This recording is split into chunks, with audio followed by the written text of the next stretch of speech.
Ya, kan tadi kita udah ngebahas tentang 3 fase itu nih dok. Kalau kita sekarang mau ngebahas tentang gimana sih manakah yang lebih efektif dok untuk mencegah COVID-19? Apakah memakai masker, ataukah mencuci tangan sesering mungkin, atau jaga jarak? Mana sih dok yang Iya, apalagi banyak mitos-mitos ya yang tadi banyak dibilang minum alkoholnya udah di kumur disinfektan terus? aja, Iya, kayak gitu. Kalau nggak disemprotin ke mulutnya, ke hidung, ke semua, ya. Kayak gitu. Atau mungkin pakai face shield nih, yang sekarang orang pada pakai face shield.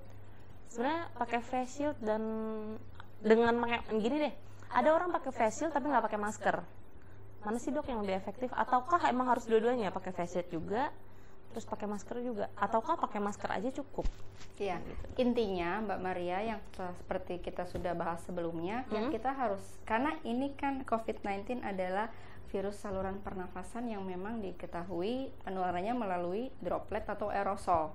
Droplet aerosol kan bisa dari batuk, bersin, bicara, air ludah bisa, menyanyi bisa, marah-marah bisa. Marah-marah iya. Nah, jadi droplets dari orang yang kalau dia bergejala kita tahu. Kalau dia yang tadi 2 hari sebelum bergejala atau bahkan tidak bergejala tapi dia membawa si virus yang positif di nasofaringnya atau dari hidungnya ya. Nah, itu kan bisa terkena ya. Sehingga kita lihat kalau dia pun tidak batuk ya, makanya dia sarankan juga kan ya kalau bisa jangan berbicara terlalu sampai berludah-ludah, sampai zamannya udah lain sekarang ya. Nah, terus bagaimana? Nah, makanya kita gunakan masker. Kemudian apa Mbak Maria? Jaga jarak. Karena kan kita ketahui penularannya bisa dari droplet yang sebenarnya dia agak besar ya, droplet itu bisa cepat turun ke ground atau tanah, atau aerosol yang bisa melayang-layang di udara sampai beberapa hari. Terutama di daerah yang ventilasinya tidak baik, sehingga itu virus bisa menumpang di aerosol dan bertahan di udara beberapa lama. Itu kan yang ditakutkan orang, yang dikatakan sebagai airborne ini. Jadi nggak langsung tapi bisa bertahan. Jadi jagalah ventilasi juga dengan pertukaran udara yang baik ya, sehingga outdoor juga lebih baik. Sekarang kan kalau di luar negeri semua makanan di outdoorisasi, semua dibikin jadi tempat makan outdoor semua. Iya, dan yang paling penting kalau dari langsung ya itu droplet ya, kan paling jauh katanya 1,8 meter. Jadi jaga jarak minimal 1,8 meter atau anggaplah 2 meter. Kalau bisa sampai 3 meter lebih baik lagi. Itu bagusnya ya dok ya. Iya, apa yang kita sebut sebagai kontak dengan kapan dibilang close contact, kontak dekat dengan orang yang sudah confirm COVID-19. Kapan tuh, sehingga orang yang sudah close contact ini harus di swab juga, yang karena dia beresiko. Tadi kalau dalam jarak kurang dari 2 meter atau kurang dari 3 meter, kedua dengan waktu lebih dari 15 menit. Lebih dari 15 menit. Ada referensi yang mengatakan lebih dari 30 menit. Jadi ya karena ventilasinya nggak baik, misalnya dari ruangan tertutup, ya orang yang sakit tersebut batuk atau tidak ada gejala tapi kemudian diketahui ada gejala, kemudian kita bersama dia lebih dari 15 atau 30 menit dan dengan jarak yang lebih dekat dari 1,8 meter. Itu yang kita sebut sebagai close contact yang harus dilakukan, misalnya swab PCR juga. Kembali lagi pertanyaan Mbak Maria, jadi apa ya semuanya? Jadi karena kita tahu penularannya bagaimana, jadi tadi kita pakai masker ya, dan 3 yang harus kita tutup itu adalah mulut, hidung, dan mata. Rekomendasinya mata juga. Sehingga disarankan memang biarpun mungkin nggak minus atau apa ya pakai at least pakai kacamata atau boleh pakai face shield. Untuk menutupi yang mata ya, supaya bukan hanya mulut atau hidung. Kedua, jangan sering-sering dipegang, karena kan kita nggak tahu kalau tangan kita habis megang yang memang mungkin tadinya ada droplet yang ditumpangi oleh virus tersebut. Makanya jangan memegang, kalaupun memegang kita cuci tangan bersih dulu atau dengan hand sanitizer. Oke. Nah, untuk masker sendiri nih dok, masker kan sekarang banyak banget nih jenis-jenisnya nih dok. Ada yang masih pakai masker kain, ada yang udah banyak juga sih yang udah aware pakainya masker medis, dan ada juga tuh masker yang sekarang ada ventilasinya tuh yang bulat-bulat di sini gitu kan. Atau yang kayak bandana gitu. Atau yang kayak bandana juga. Atau kayak mau apa sih? Mau maling. Iya, yang cuman matanya doang ya yang kelihatan. Iya, kayak gitu. Sebenarnya kreatif kayaknya yang ada kreatif gitu hanya di Indonesia ya. Mungkin ya. Maskernya digambarin gitu. Iya benar. Smiley. Iya benar. Oh ya, ada gambar mukanya juga ya. Emang orang Indonesia paling kreatif ya. Iya. Terus kalau misalnya itu, jadi mana dok yang paling efektif tuh maskernya? Iya. Dari rekomendasinya, pertama tergantung. Ini kalau di seorang paramedis atau dokter yang dia beresiko melakukan tindakan yang aerosol atau ada tekanannya, jadi dengan pasien yang atau tindakan yang aerosol ya, jadi ada tekanan bisa jauh, jadi lompatnya si partikel droplet atau aerosol tersebut, atau mungkin dokter gigi, dokter THT itu memang kita harus menggunakan masker N95 ya. Dan jadi kalau memang dengan pasien merawat langsung ya, itu juga dengan APD level 3, menggunakan hazmat dan sebagainya. Tapi setidak-tidaknya ya rekomendasinya adalah masker medis. Ya, ya memang seperti kalau tidak langsung dengan memang sedang orang yang infeksi aktif, ya sedang confirm swabnya positif ya, dan kalau tidak confirm ya kita masih bisa dengan masker medis, atau kita gunakan N95 yang bisa masker N95 ini, tapi jangan yang ada valve-nya ya. Jangan yang ada saluran udara biar nggak panasnya ya, itu jangan. Kita gunakan masker N95 atau KN95 yang bisa menyaring partikel 0,3 sampai 10 mikromilimeter. Nah tapi kan ya, kayak Maria baca tuh ukuran virusnya lebih kecil dari itu dok? Iya, lebih kecil, tapi kan dia ditumpangi nggak sendiri virusnya, tapi dia menumpang pada si droplet yang kemudian menjadi aerosol, sehingga bisa untuk menyaring atau setidaknya sangat mengurangi, kalaupun kena masuk ke dalam itu jumlah virus yang masuknya sangat udah tersaring sangat banyak ya. Ataupun dari dalam, dari pemakainya kalaupun dia positif, dia juga mengurangi sangat banyak menyaring untuk penularan keluar. Seperti itu. Tapi kalau untuk di masyarakat, rekomendasi dari internasional atau WHO atau CDC itu boleh pakai masker medis yang biasa itu, atau masker kain boleh Mbak Maria, itu rekomendasi baik, tapi yang 3 lapis. Kita kan kalau beli dia tulis banyak, sekarang sudah sangat banyak produksi, saya lihat ya di masyarakat, produksi rumah tangga atau industri yang sekarang tuh udah banyak sekali yang masker kain yang 3 tapi lapis. 3 layer ya. Ada juga ya dok ya sekarang tuh masker yang dia tuh kasih apa sih namanya, kasih sela supaya bisa diganti tengahnya gitu ya dok ya? Iya boleh, tapi biasanya yang seperti itu dia ada valve-nya. Jadi yang tidak direkomendasikan adalah yang ada ventilasi atau valve, walaupun banyak yang penampakannya bagus, keren gitu, tapi dia tidak rekomendasi sebenarnya Mbak Maria, karena valve yang untuk ventilasi ini malah bahaya ya, karena malah tidak efektif ya, diteliti tidak efektif untuk menyaring virus ya. Baik ke kita maupun untuk penularan keluar. Jadi jangan, kalau maupun udah telanjur punya nih, jadi dilapis lagi dengan yang kain atau dengan masker medis yang surgical mask, yang masker medis biasa kalau mau dilapis lagi setelah pakai yang itu, jadi nggak terlalu panas. Nah selain masker medis, terus masker kain yang direkomendasikan atau ya udahlah masker apa aja deh dok gitu. Ya rekomendasi juga ya dari CDC itu, jadi masker kain atau masker yang dia untuk masyarakat, bukan di rumah sakit ya, untuk di masyarakat biasa, kalau bisa pilih yang lapisan luarnya itu waterproof.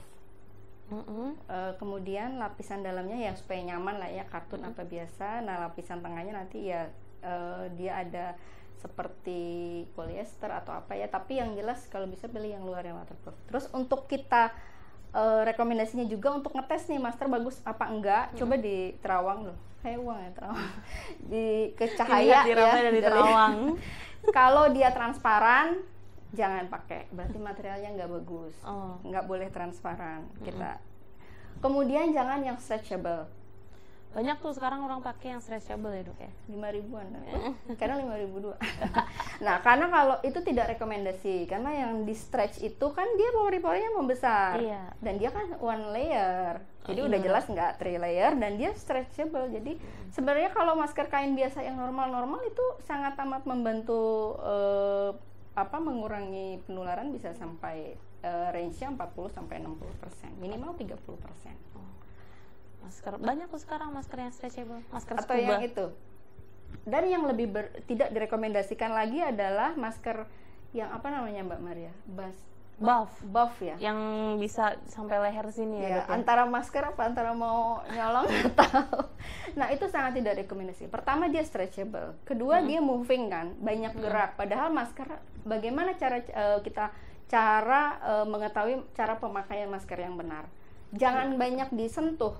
Jadi dia harus terfiksasi, nggak jatuh-jatuh begitu, tidak banyak dimanipulasi, dan dia harus menutupi hampir sebagian sampai ke kuping ya, menutupi hidung ya, bawah mata sampai hampir ke semua kuping dan mulut bawah, jadi sampai ke sini. Nah kalau itu kan turun ke bawah, stretching lagi ke atas, banyak dipegang tangan. Saat memegang di bagian luar masker itu tidak boleh dipegang. Jadi ada caranya. Kalau kita mau pakai masker dan membuka masker harus cuci tangan, karena kita berkontak kan dengan bagian luar masker yang mungkin mengandung virus COVID-19 tersebut. Jadi kalau naik turun ya itu nggak safe dan nggak terfiksasi, tidak nutup dengan harus, dan keketatannya. Jadi 2 faktor yang diteliti, penutupannya sempurna atau tidak. Kedua harus cukup ketat. Ya tentu saja tidak terlalu ketat, kalau terlalu ketat kan sesek ya. Tapi harus cukup ketat untuk supaya nggak masuk dari pori-pori, sela-selanya. Nah itu kan dia tidak ketat. Udah gitu dia stretchable, pori-porinya pori-porinya gede jadinya. Iya, kemudian dia sering terpegang. Nggak cuci tangan dulu, pegang masker, kemudian kita pegang mata atau lainnya masuk ke mulut atau hidung, ya berterbangan partikel atau virusnya tersebut, ya itu jadi sangat tidak dianjurkan si buff. Mohon maaf yang jualannya biar bermaksud mendiskriminasi.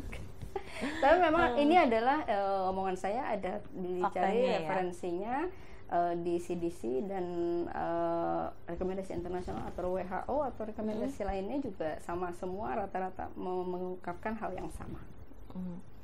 Jadi masker kain, intinya masker kain itu boleh masker kain yang simple, tapi kalau bisa ya cari yang 3 layer. At least kalaupun yang nggak 3 ya at least jangan yang stretchable, jangan yang elastis, dan jangan yang sering disentuh-sentuh itu.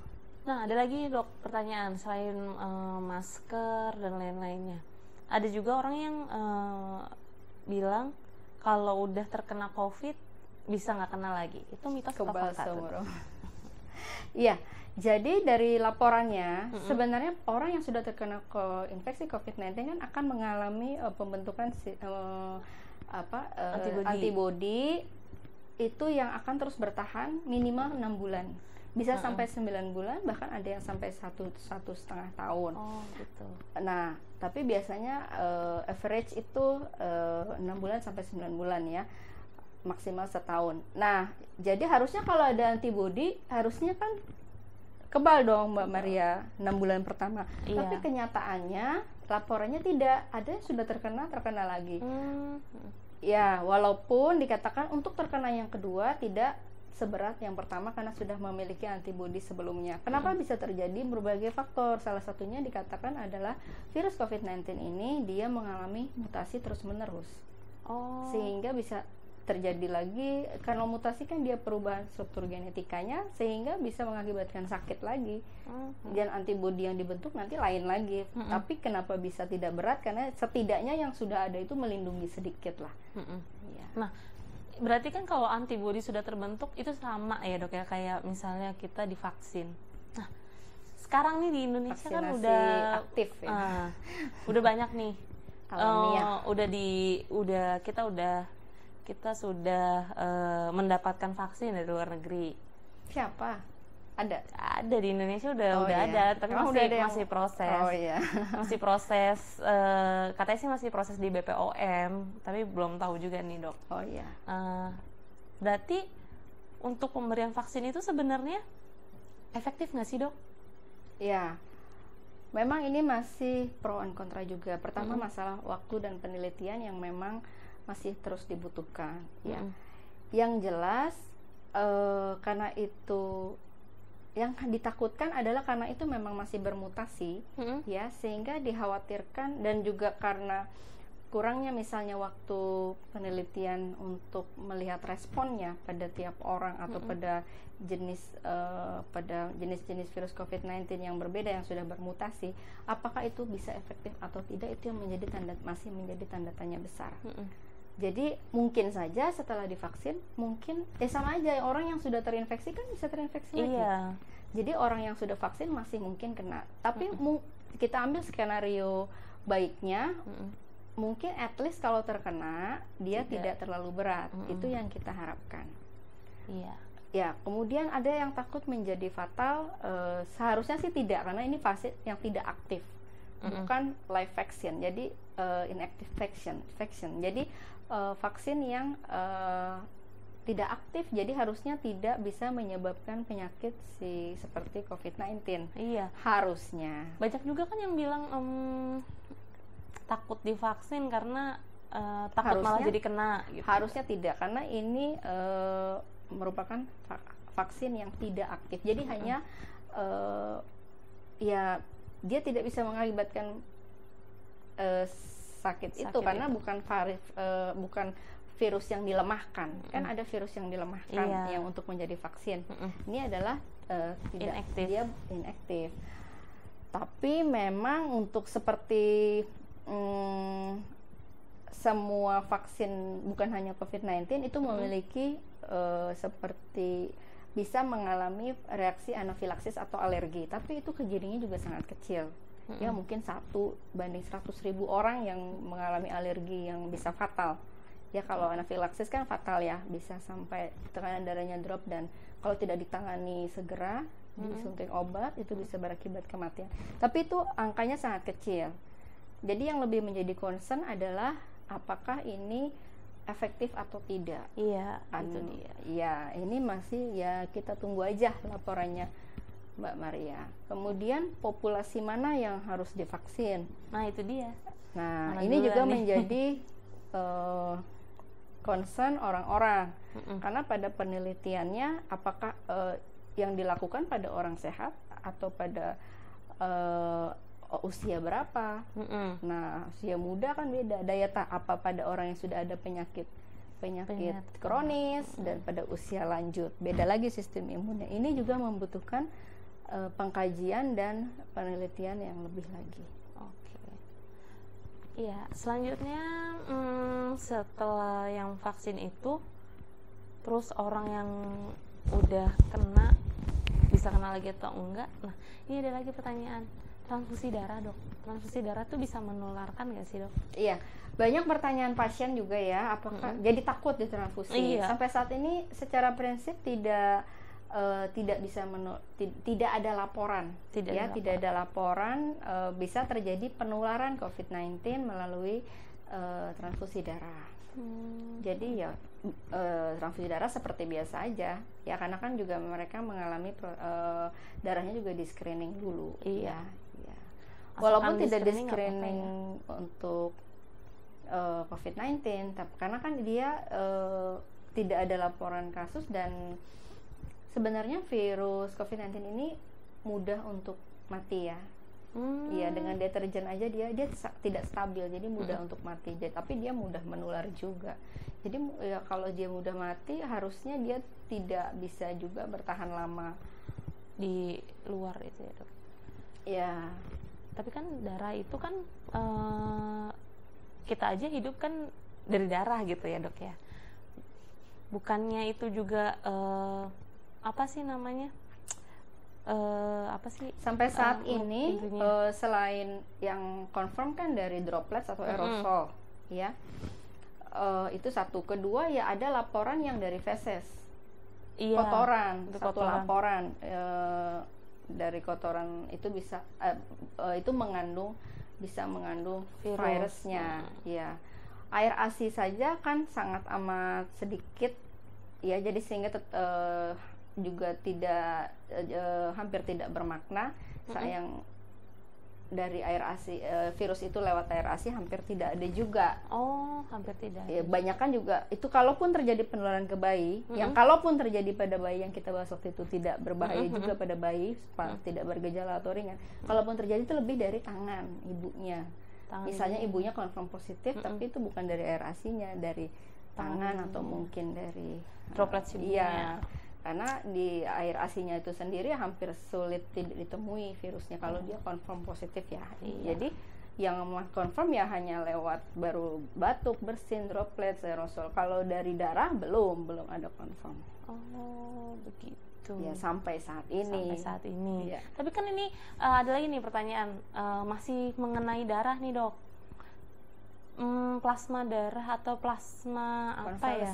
Konvalesen. PK, Nah, ya. katanya itu juga bisa ya, Dok, ya, buat menyembuhkan pasien yang Ya, dari pasien sekarang yang udah kena. itu sedang apa sih, bukan hits ya, sedang ramai. Jadi kalau ada pasien yang terutama yang berat ya Mbak Maria, infeksi COVID-19 yang fase hiperimun atau fase kritis berat, dia di ICU, ya biasanya juga mulai minggu kedua atau masuk minggu ketiga, bahkan mungkin sudah lebih daripada itu, sudah masuk semua obat-obatan. Maka berdasarkan penelitian yang sebelumnya dilakukan di Wuhan, China, itu kan dikatakan kalau ada orang yang sudah pernah terinfeksi COVID-19 kemudian dia sembuh minimal 2 minggu, darahnya bisa diambil beberapa kali, ya, nggak sekali, itu mengandung antibodi yang sudah protektif, sehingga kalau diberikan, tapi melalui beberapa proses terlebih dahulu tentunya, ya, nggak langsung diambil diberikan, ya, seperti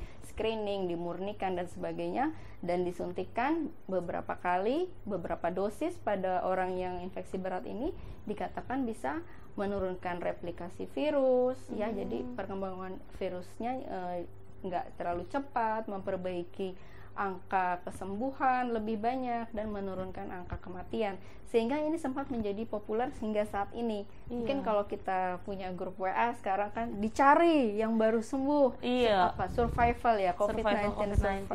Jadi dia sudah terkena infeksi tapi dia survive sehingga dia memiliki antibodi. Nah, itu nanti juga dilihat golongan darahnya, resesnya, ya. Nah, itu dicari-cari. Wah, jadi kayak ini ya, kayak apa? Iya, bener. Manusia super. Wah, udah sembuh nih, kamu survive, ayo dicari darahmu, kita perlu untuk suntikan. Nah, karena beberapa trial atau studi kecil membawa hasil yang menggembirakan ini, tapi ternyata setelah dilakukan trial yang besar, mengumpulkan jadi RCT-nya, ya, random trialnya ini, setelah dikumpulkan penelitian kecil tersebut, dikatakan tidak terdapat perbedaan yang signifikan antara orang yang infeksi berat ini yang diberikan PK atau PK atau plasma convalescence dengan yang tidak diberikan.